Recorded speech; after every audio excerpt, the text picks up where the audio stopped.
ಕೆಲವು ಡೈರೆಕ್ಟರ್ಗಳು ಬಂದಿದ್ರು ಹೊರಟು ಅನ್ಸುತ್ತೆ.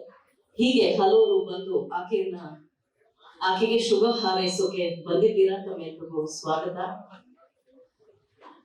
ಆಘಾತ ಅಂತ ಒಂದು ಸಿನಿಮಾ, ಅದ್ರಲ್ಲಿ ಆಕ್ಟ್ ಮಾಡ್ತೀಯಾ ಅಂತ ಸುರೇಶ್ ಹೆಬ್ಳಿಕರ್ ನಾನು ಕೇಳಿದ್ದೆ. ನನಗಾಗ ಎಕ್ಸಾಮ್ ಇತ್ತು, ಬರಲ್ಲ ಅಂದ್ರೆ ಸಿನಿಮಾ ಅದಕ್ಕೆಲ್ಲ ಕಾಯಲ್ಲ ಅಂತ ಹೇಳಿದ್ರು. ಅದಾದ್ಮೇಲೆ ಕೆಲವು ವರ್ಷಗಳ ನಂತರ ಕಲ್ಯಾಣೋತ್ಸವ ಅಂತ ಒಂದು ಸಿನಿಮಾದಲ್ಲಿ ರಾಜನ್ ಸಿಂಗ್ ಬಾಬು ಡೈರೆಕ್ಷನ್ ಆಕ್ಟ್ ಮಾಡಕ್ ಹೋದಾಗ ಅಲ್ಲಿ ಶ್ರುತಿ ಸಿಕ್ಕಿದ್ರು.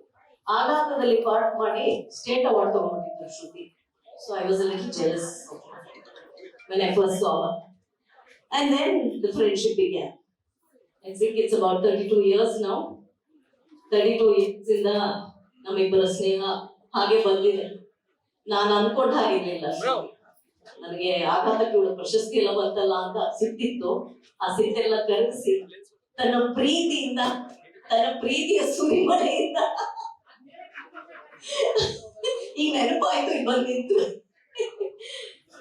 ಅಷ್ಟೊಂದು ವಿಶ್ವಾಸದಿಂದ ತನ್ನವರು, ತನ್ನ ಕುಟುಂಬದವರು, ಸಿನಿಮಾ ಮಂದಿ ಎಲ್ಲರೂ ತನ್ನವರು ಅಂದ್ಕೊಳ್ಳುವಂಥದ್ದು ಶ್ರುತಿಯ ಒಂದು ಮನೋಭಾವ.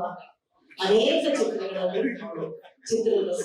ಆ ತರದ ಹೆಸರು ಮಾಡುವಂತಹ ಒಬ್ಬ ಕಲಾವಿದೆ ನಮ್ಮೆಲ್ಲರ ಸಮ್ಮುಖದಲ್ಲಿ ಇವತ್ತು ತನ್ನ ಹುಟ್ಟುಹಬ್ಬವನ್ನು ಆಚರಿಸ್ಕೊತಾ ಇದ್ದಾರೆ. ಅವರ ಕುಟುಂಬದ ಬಗ್ಗೆ ನಾನು ಹೇಳ್ಬೇಕಾಗಿಲ್ಲ. ಹಿರಿಯರಾದ ಕೃಷ್ಣ ಅವರು, ರಾಧಾ ರುಕ್ಮಿಣಿ ಅವರ ಬಗ್ಗೆ ಎಷ್ಟು ಹೇಳಿದ್ರು ಸಾಲದು.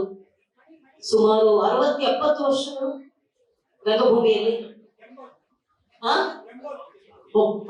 ಅವ್ರಿಗೆ 80, ಸುಮಾರು 70 ವರ್ಷಗಳ ಸೇವೆ ರಂಗಭೂಮಿಯಲ್ಲಿ ಅವರು ಸಲ್ಲಿಸಿದ್ದಾರೆ. ಶರಣ್ ಅವರು ಹೀರೋ ಆಗಿ ಚಿತ್ರರಂಗದಲ್ಲಿ ಬೆಳಗ್ತಾ ಇದ್ದಾರೆ. ಹೀಗೆ ಅವರ ಕುಟುಂಬವೇ ಕಲಾವಿದರ ಕುಟುಂಬ. ಈಗ ಮಗಳು ಪಾದಾರ್ಪಣೆ ಮಾಡಬೇಕು ಅನ್ನೋ ಬಯಕೆ ಇದೆ. ನೋಡೋಣ ಏನ್ ಮಾಡ್ತೀಯ ಅಂತ. ತಮ್ಮೆಲ್ಲರಿಗೂ ಮತ್ತೊಮ್ಮೆ ನಾನು ಹೃದಯಪೂರ್ವಕವಾದ ಸ್ವಾಗತವನ್ನ ಕೋರ್ತಾ. ಈಗ ತೀರಾ ಔಪಚಾರಿಕವಾಗಿ ನಾವೇನು ಅಂದ್ಕೊಂಡಿಲ್ಲ. ಪುಷ್ಪಾರ್ಚನೆ ಒಂದು ಮಾಡೋಣ, ಕೇಕ್ ಕಟಿಂಗ್ ಒಂದು ಮಾಡೋಣ ಅನ್ಕೊಂಡೆ. ಶ್ರುತಿಗೆ ಪ್ರೀತಿ ಪಾತ್ರರಾಗೆಲ್ಲ ಅದವರೆಲ್ಲ ಒಂದೆರಡು ಮಾತುಗಳು ಅವ್ರ ಬಗ್ಗೆ ಆಡಬೇಕು ಅಂತ ನನ್ನ ಕೋರಿಕೆ. ಮೊದಲು ಲೇಟೆಸ್ಟ್ ಹಾಗೂ ಇಂಟ್ರೆಸ್ಟಿಂಗ್ ಸುದ್ದಿಗಳಿಗಾಗಿ ಬಾಸ್ ಟಿವಿ ಕನ್ನಡ ಚಾನೆಲ್ನ ಸಬ್ಸ್ಕ್ರೈಬ್ ಮಾಡಿ. ಹಾಗೆಯೇ ಬೆಲ್ ಐಕಾನ್ ಪ್ರೆಸ್ ಮಾಡಿ. ಇದರ ಜೊತೆಗೆ ಫೇಸ್ಬುಕ್, ಇನ್ಸ್ಟಾಗ್ರಾಮ್, ಎಕ್ಸ್ ನಲ್ಲೂ ಮಿಸ್ ಮಾಡದೆ ಫಾಲೋ ಮಾಡಿ.